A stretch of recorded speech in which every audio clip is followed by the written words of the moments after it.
Kita bahas gimmick kampanye Pilpres soal joget-joget gemoy.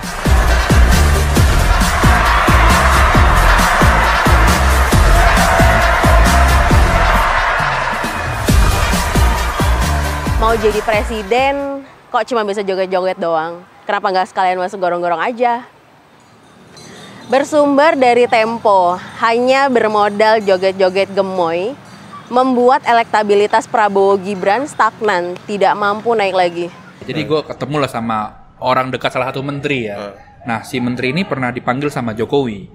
Nah, di situ dijelaskan lah bahwa kondisi terkini adalah Prabowo itu stagnan untuk popularitas dan elektabilitasnya begitu ya.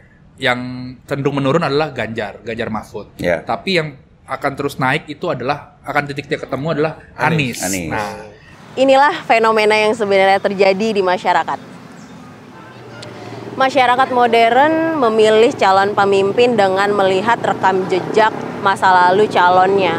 Ada gimmick gemoy di satu sisi, tapi di sisi yang lain itu anak-anak muda juga cukup kritis mempersoalkan rekam jejak Prabowo, misalnya di militer, gitu kan, selama Orde Baru seperti apa, dan mereka cukup terbuka untuk mengatakan bahwa ini loh rekam jejak Prabowo dulu, yang soal penculikan ya, betul. Gue juga nonton tuh video itu di mention kan. Kita sudah tidak terpancing memilih pemimpin hanya karena faktor gimmick-gimmick yang tidak berkualitas.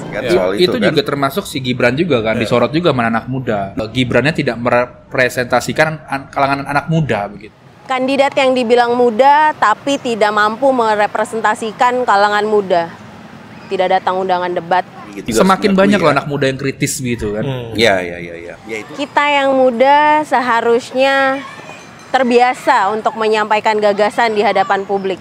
Gibran ini juga dalam beberapa acara jarang mengutarakan apa Indonesia ke depan begitu. Gagasan lah ya. Gagasannya minim.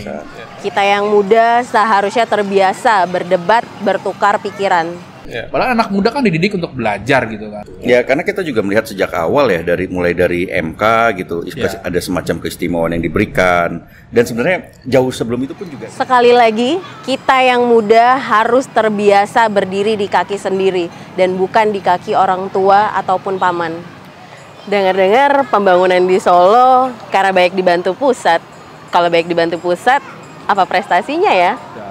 Lu di Solo mengklaim banyak kegiatan yang meningkat gitu kan, program-program bagus, tapi ternyata bantuan dari pusat semua begitu kan. Ya nggak semua, ada banyak.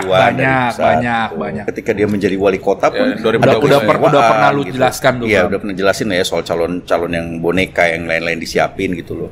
Mending pilih yang lain aja.